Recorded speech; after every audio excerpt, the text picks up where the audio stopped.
It was the first house with me and my fiance, Bud. We were just starting out in life, and my father thought he'd give us a hand. So he knew the person who owned the house, and seeing that way, we got a good deal. I never really saw it. My dad rented it, and we were ready to move in. Scary place from the get-go. Your first home, full of promise. Your childhood home, full of hopes for the future. But what if they also contain something sinister? Would you stay or would you go? Hello, I'm Lawrence Chow. Today, we meet Penny of Ottawa and Rassool of nearby Gatineau, Quebec. Both tell of being driven from their homes by a terrifying evil. I wanted out of this house since the very get-go. Since the moment I stepped my foot in the door. I didn't want to be there. I told this to my fiance, Bud. I said, I'm getting the weepy-cheepies about this house. Maybe we shouldn't move here. He says, it's probably just the stress of the move because, it's our first place. You're going to have some, problems with it. So I said, maybe you're right. Maybe that's all it is. But, deep down, I didn't think so. The feeling the first time going in was you couldn't move. It's like you didn't want to go in there. It's like it's just a dreaded feeling like there's something there and you just couldn't put your finger on it. It had a really weird kind of like atmosphere to it. It's like when you walk into a room, you have to take a quick look because you think there was something behind you. I knew there was something totally wrong with this house, and I didn't want to be here.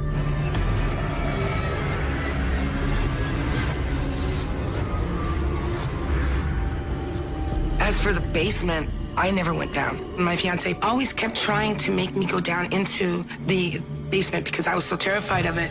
And he goes, come, you'll see, there's nothing down there to worry about. But I wouldn't go. It was like something telling me, don't go down there. Don't go down there. But he did. Then when he went down into the basement, that was the worst part. That's where everything really started.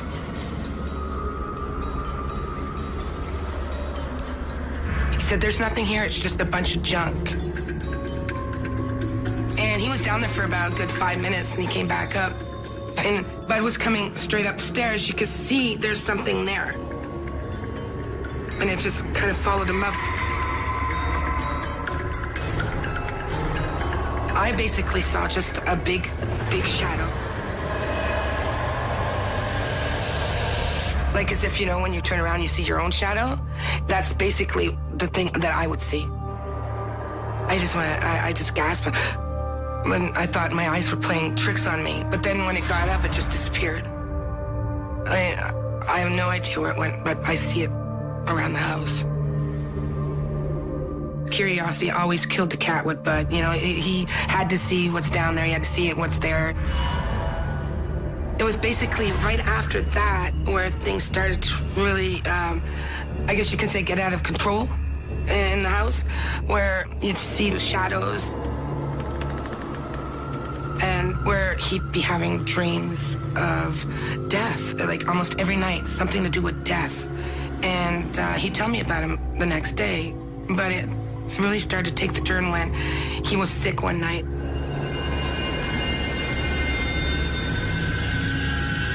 He was sleeping, and he wasn't feeling well that night. He had problems with his asthma. Me and our neighbor from next door was sitting on the couch just chatting away, nothing big. And all of a sudden, he screamed out, "Don't worry, I'll save you." I'm like, he's having another one of those really weird dreams again. He's always dreaming of death.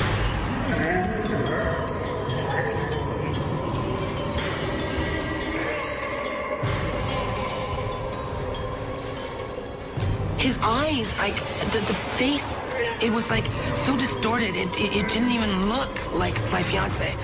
And we went over to him and I stroked his arm and I said, "It's okay, bud, it's just another dream."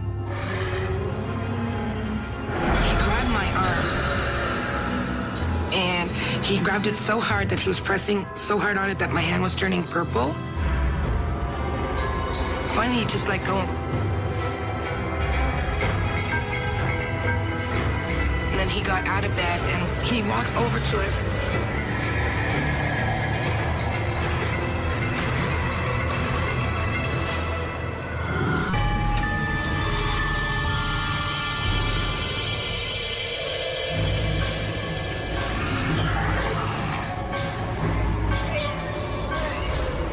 We went over to him.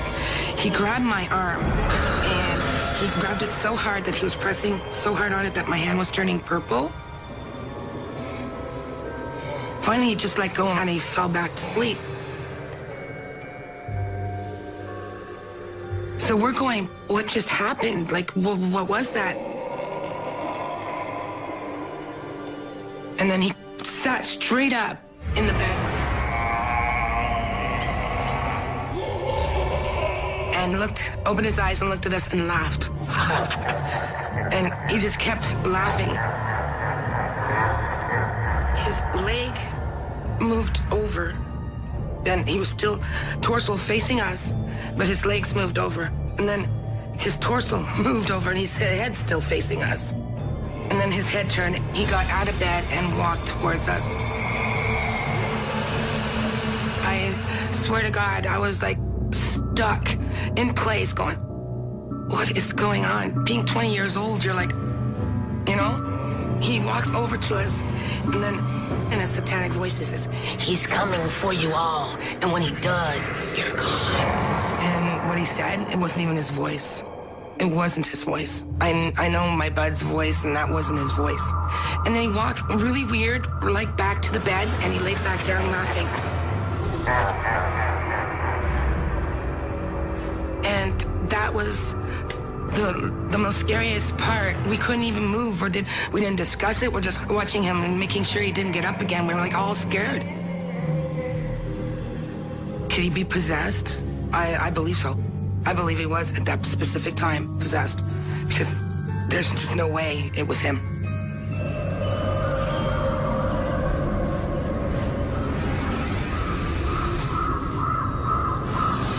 Bud had gone to do his hunting, and he left me alone in the house. The first night was fine. Nothing happened. We went to bed, my daughter and I. Everything was kosher and cool. The next night, I had taken care of my daughter. We went and we did our normal thing, and I put her off to bed.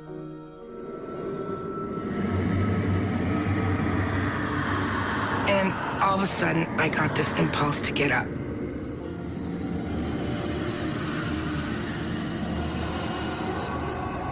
I got up.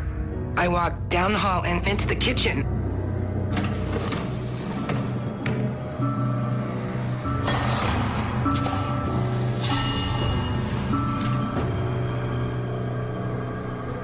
I started walking back down the hall and went into my daughter's room.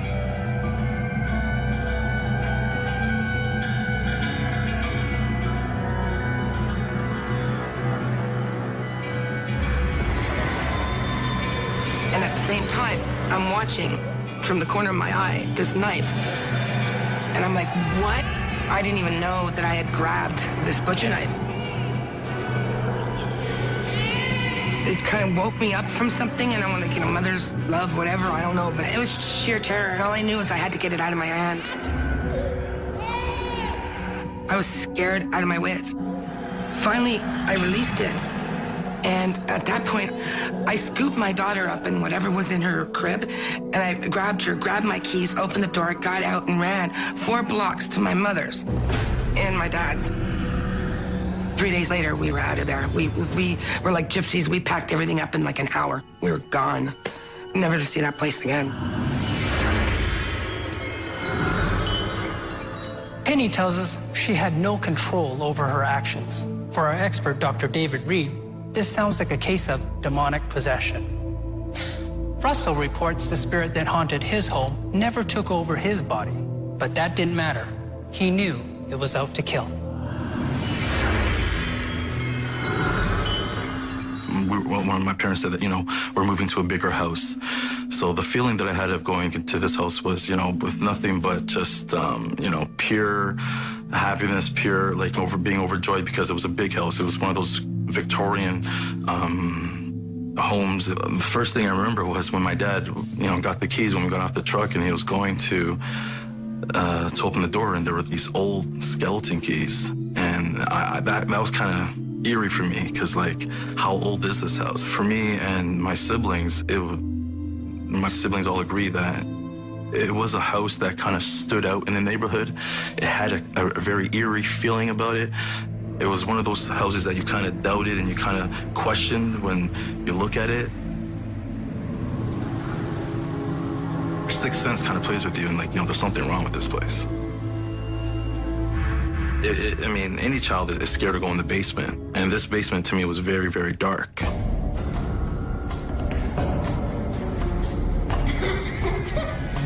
The basement wasn't the most welcoming place, but it was the only place that we were allowed to play.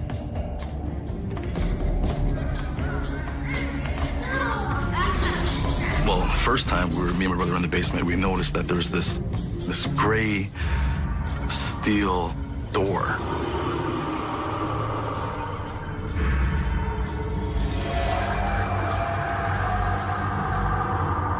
And there were no doorknobs. So me and my brother, used to go and pound our bodies against it because we, being kids, we were curious. We wanted to open it. And whatever we did, whatever we would, go and kick it, whatever, it wouldn't open. It wasn't a door that when you hit and then it would be like a hollow noise, and it was just solid. So it was just like hitting the wall kind of thing. It was just like boom, and it was just, you can thump it as much as you can. And we really wanted to get into there. We really wanted to break it open and find out what was inside. And, as being kids, I remember my brother goes, yeah, there's gold inside. It was just very strange, very strange. Wow. It was so out of place. This steel door was it's like it had its own personality. You knew it's wrong. Especially when all the events happened. We kind of convinced that, maybe there's something in that room or behind that steel door.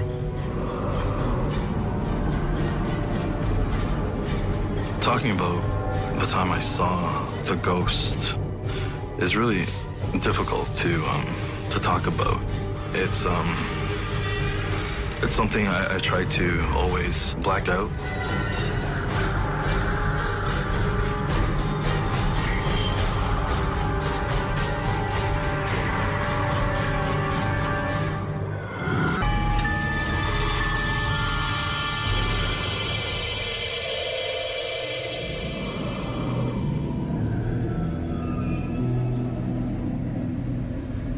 Talking about the time I saw the ghost is really difficult. The thing is, as much as I try to forget about it, I can't. I can remember literally like it happened yesterday.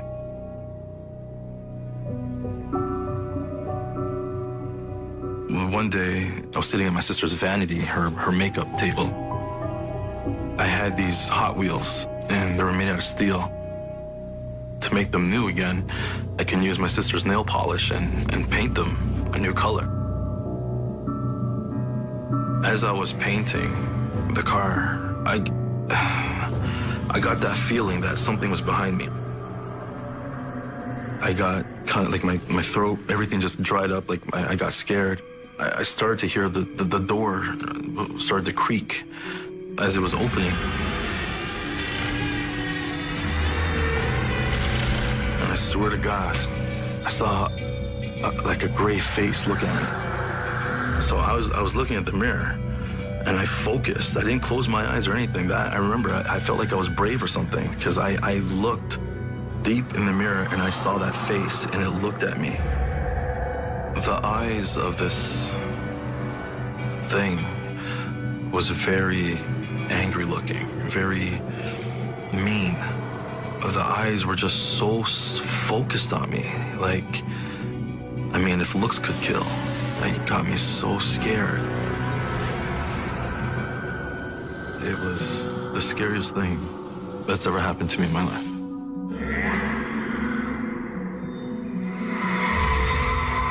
I felt like my heart stopped. I just dropped the nail polish in the car.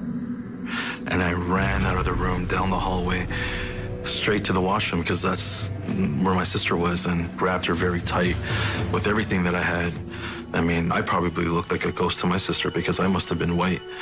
And I told her, you know, I saw something. It was hard to black out that face for a very long time. Even now, when I think about it, it gives me the chills.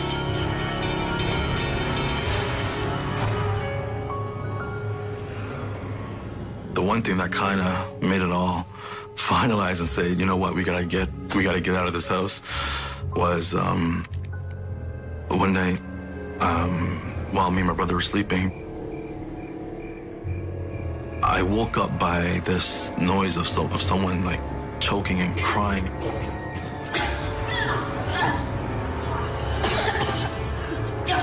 I remember seeing my brother's blanket from his feet being thrown in the air. And I remember getting up and I turned at my brother, and he had his hands on his throat, but he was more like he was trying to take something off. But there was nothing there on top of it, like you couldn't see anything. And I couldn't believe what I was seeing. This was very scary for me. My brother was just, he was dying. This thing was trying to choke him to death. My brother was dying, and I didn't know what to do.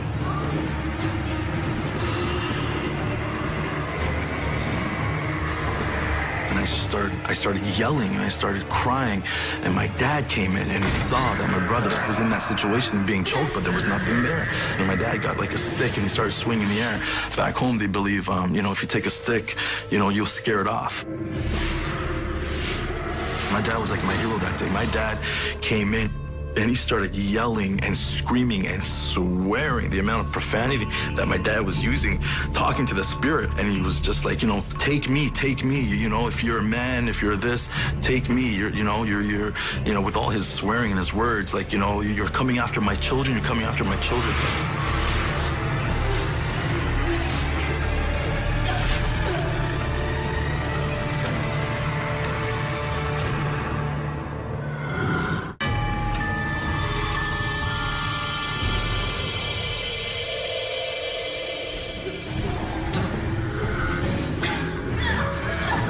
Seeing my brother's blanket from his feet being thrown in the air. And my dad came in, and he saw that my brother, like he was in that situation being choked, but there was nothing there.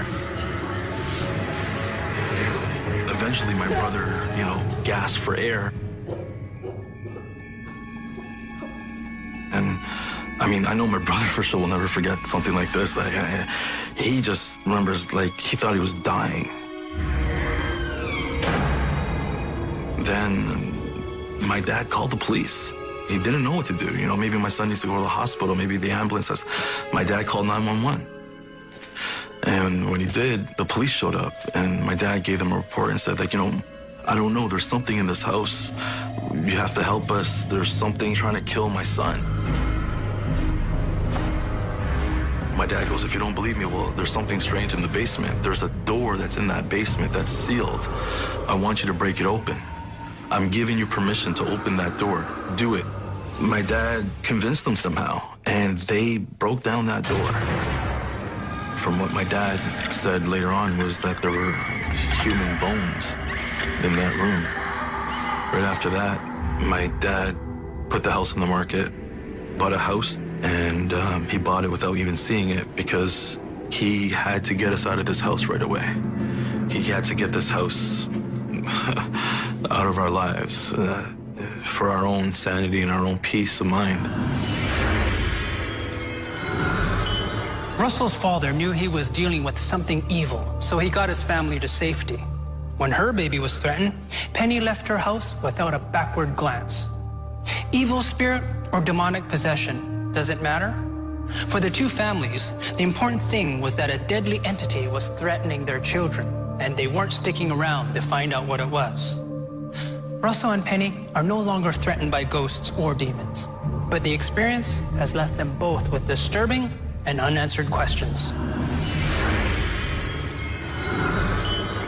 Finding out about the bones in the basement from my dad later on was really creepy for me and my brother, because me and my brother used to play in that basement. Me and my brother would, try to, I don't know, I think about it now. Am I to blame? Like, did I wake this thing up? I really don't know. I was so relieved to be out of there. It was like, oh my God, it's like this big burden that just went away, and I can sleep at night again.